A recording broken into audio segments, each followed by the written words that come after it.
device. Some of the general symptoms of a technology addiction would be avoiding responsibilities.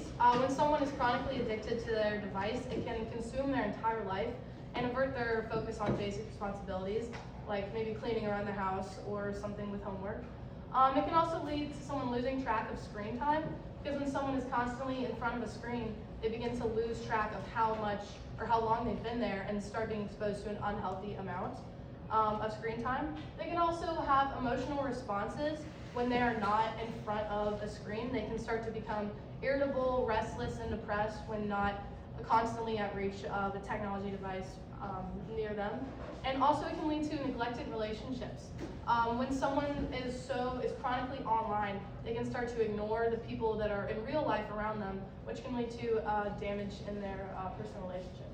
This can also, or some of the general effects of a technology addiction are an increase in anxiety and depression, an increase in insomnia, weight fluctuations due to binge eating or just not exercising because you're in front of a TV, and an increase in short attention spans. So from 2015 to 2021, tweens, the age range of 8 to 12 years old, they went from 4 hours and 36 minutes of screen time per day to 5 hours and 33 minutes of screen time per day. And teenagers, age range of 13 to 18 years old, went from 6 hours and 40 minutes of screen time per day to 8 hours and 39 minutes of screen time per day. That's an extra 1 to 2 hours of being in front of a screen per day. That's like basically watching an entire movie each day.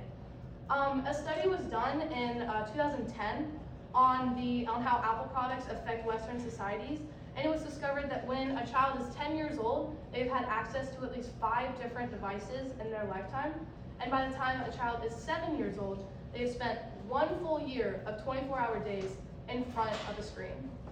And I'm not sure what the exact number is today, but it has definitely increased over the last 14 years. And while these statistics may be shocking, for teenagers, we're now going to move to the main focus of this project, which is exploring technology's effect on the youth of today, focusing on children on the age range of 3 to 8, and show how this pattern of technology addiction will be detrimental to the development of the next generation. As I mentioned earlier before, technology is an addiction, and this is a prime example of this. So this is a comparison between somebody's brain on cocaine versus somebody's brain being exposed to an excessive amount of technology. Now this may be a blurry photo, but it's basically showing that the nerve patterns between these two brains are functioning the exact same way. Through Harvard neuroimaging, it has been discovered that the brain of someone on cocaine and other opioids functions the same way as someone being exposed to an intense amount of technology. And this is because in both brains, there is a disruption of the white matter nerve fibers that connect the vital parts of the brain that focus on emotions, decision-making, and self-control. When there's a disruption to these white matter nerve fibers, which is doing cocaine or being in front of a large amount of technology, it can cause poor structure to the nerve fibers and is linked to behavioral problems and impairments. Studies have shown that when a technology addict is denied access to their screen, they suffer from distress, obsessive thoughts, involuntary tapping movements, being irritable and angry, and insomnia. Similar studies have shown that when users are denied access to their opioids or cocaine, they suffer similar, if not the exact same, withdrawal symptoms. Now, to understand the brain development side of all of this, we have to look at the different sides of the adolescent brain. So we have the frontal lobe, which controls planning and reasoning and other cognitive skills. We have the temporal lobe, which processes affections, emotions, and helps with language and verbal information. We have the parietal lobe, which helps with vision, hearing, and memory. We have the occipital lobe, which helps with visual perception, with color, form, and motion. And we have the cerebellum, which helps with physical coordination. These are all parts of the brain that have to stay healthy in order for a child to have proper brain development. Some of the short-term effects on each of these aspects of the brain is that technology can extremely damage the frontal lobe, causing issues with memory. It can harm the temporal lobe by hurting the auditory and language processing of the child. It can harm the parietal lobe by creating sensory and other physical issues. It can also harm the occipital lobe by damaging the way children have their thought processes, and it can harm the cerebellum by harming a child's motor skills. Some of the long-term effects of technology on a child's brain is that it can harm their social skills. When screens create a distraction for children, it leads to them having very few real-life experiences with their peers, and they are not able to develop proper skill development, and there's no chance for them to navigate real social settings because they're in front of a screen. This can lead to children becoming shy and intimidated by social settings. It can also lead to an inactive lifestyle. It's super important for kids to stay active in order to problem solve, think, and learn in real life settings. But screen addicted kids focus on the technology in front of them instead of interacting outside with other kids their age. This can lead to a major lack of physical fitness and even developing musculoskeletal problems, which are issues with the tissue and bone that can cause things like scoliosis. It can also really harm a child's eyesight because an extended use of devices can lead to digital eye strain, also known as computer vision syndrome, which can lead to blurry vision, dry eyes, headache, neck pain, and eventually even lead to a child having permanent eye damage. It can also cause sleep deprivation because children who use screens too much tend to be tense, unable to relax, and become sleep deprived. Sleep deprived children have an increase in learning problems, an increase in negative emotions, and even an increase in illnesses. It can also harm a child's emotional stability. If a child is constantly using screens and is at one point denied access to those screens, they lose that instant gratification and dopamine that a screen provides. And then they can become stressed, anxious, depressed, and suffer from more sleep issues. And now you may be thinking, yikes, that really sucks. How are we supposed to avoid children from using screens all the time when we use screens all the time? How are we supposed to fix this problem? And the solution to this is outdoor engagement. Now, outdoor engagement can be pretty much any activity outside. It can be going on a walk or a hike, an outdoor scavenger hunt, going to a park, planting a garden, going on a playground, or just playing a sport. Basically anything that is entertaining outside. There are a ton of benefits of outdoor engagement on the brain development of children. Some of the main ones is that it can boost their creativity, because when children are outside, they use the natural materials around them to generate their own ideas, which can help to boost their creativity. It can also lead to developing better cognitive skills. When children are playing outside, it activates their logical thinking, critical thinking, and problem solving without them even realizing it, which is something that screens and video games just can't replicate. It can also help regulate their mood and help with stress and depression relief. Because when children are outside, it stimulates all 5 of those senses in ways that indoor activity just cannot do. Therefore, impacting a child's brain in positive ways in order to improve their mood. And also, just naturally, by spending time outside, the natural light can help improve a child or anyone's mood and help reduce stress. It can also lead to a decrease in behavioral problems. Being active and outside can release all the pent-up anger and stress and energy that children have. When they're outside, they can use their outside voices, raise their voices. They can play vigorously, they can engage in messy projects, and overall release anger and stress that they have, which can lead to better behavior once they're inside. It can also lead to better school habits. When someone is out in nature, it can help contribute to enhancing the development of those white matter in your brain, something we just talked about, and that helps improve memory, attention span, as well as improve cognitive skills, which can lead to a better focus and enjoyment in a school environment. And some of the physical benefits are that it can lead to a healthy lifestyle, because through the simple acts of playing, children are running, jumping, climbing, and exerting their bodies in a fun form of exercise, which helps their general health. It can also expose children to vitamin D, which is super important for muscle and bone health. It's super important that children get enough vitamin D for their bones and muscles to develop properly over time. It can also lead to unstructured physical play.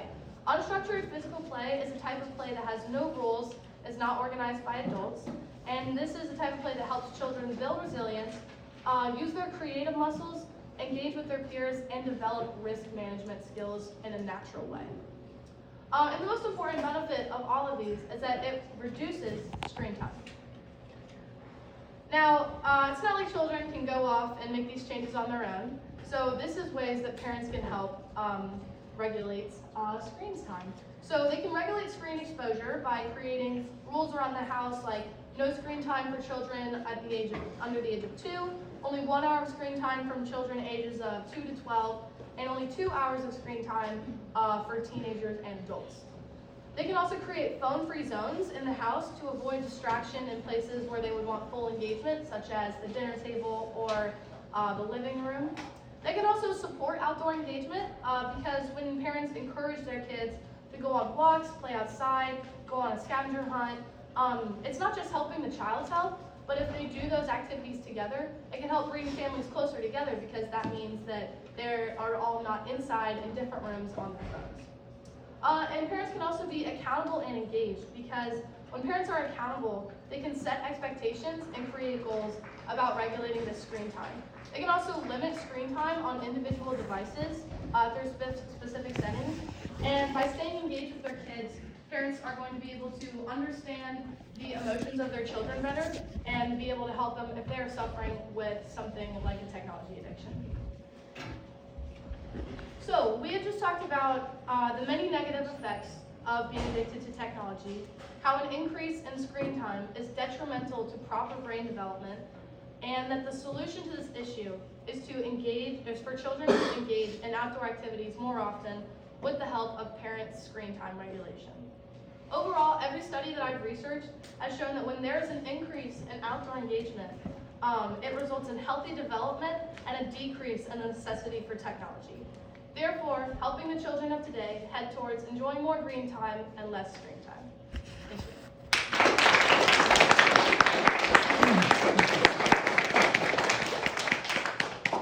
Thank you, Kate. Are there any questions? Great job, Kate. I have a question. I love your solution about outdoor engagement, but what do you say to parents who may live in a really dense urban area, maybe a low-income area where it's maybe not safe to be outside, or maybe there are no green spaces? What would you say to that? So outdoor engagement is super important, but also screen time, like excessive screen time, leads to children not interacting with other kids their same age. So if someone doesn't have the opportunity to go outside and it's not a safe environment, I would say that if they could find other kids their age and interact with those kids, they can learn those social skills that they need in order to help with their proper development.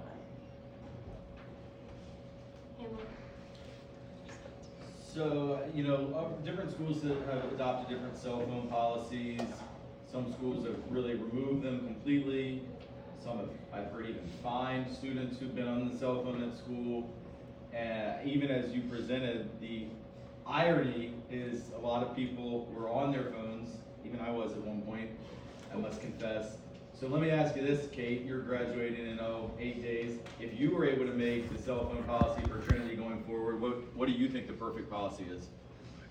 The perfect, well, nothing's perfect, but I think the best thing that we could do is kind of at the beginning of the year, all the teachers are like, yeah, put your phone in the pocket. And then over the course of the year, that kind of just starts to diminish and isn't as intense. So I would say, I think the main thing I would do is just to keep that regulation of keeping your phones out of reach when you're in the school, when you're in the classroom, throughout the entire year. Because I know, I don't like it when I have to put my phone up, but I saw a genuine increase in my concentration during class when I did, even though that's not the most fun thing to admit. I was able to focus better, I was able to learn better because I had my phone taken away. And I just think that's what I would do, just stick with that rule throughout the entire year. Would it follow that, just eliminating phones here at all times with even, better engagement and more benefits? I don't know, because when you remove something completely, it means that kids are going to try to find a way around it in a more sneaky way. So if you tell kids that they can't have their phones at all, it's going to lead to people leaving classes to use a phone that people don't know about, or just it's just going to lead to less regulation of all of that. I think that if we just reduce it, it's gonna have less of an intense impact on everyone who needs their phone near them. Because if you eliminate all of it cold turkey, then it's just gonna be a lot harder for the people who don't understand that they shouldn't have their phone near them to be able to focus properly. And that's part of the tough thing too with the outdoors is you know, you can't put the genie back in the bottle. Where these technologies are getting better. You know, we've been on the spring break hike. I keep my Wordle, you know, streak going on the spring break hike when I'm way up in the mountains. You know, and you know, so we can go outside and still be Yeah, glued to these things. it's, I guess that would just be about, like, being attentive to what you're doing, being attentive to seeing if you're having any of these symptoms of becoming addicted to this. So it's just about regulating yourself and stopping it before it gets too late. Thank you very much.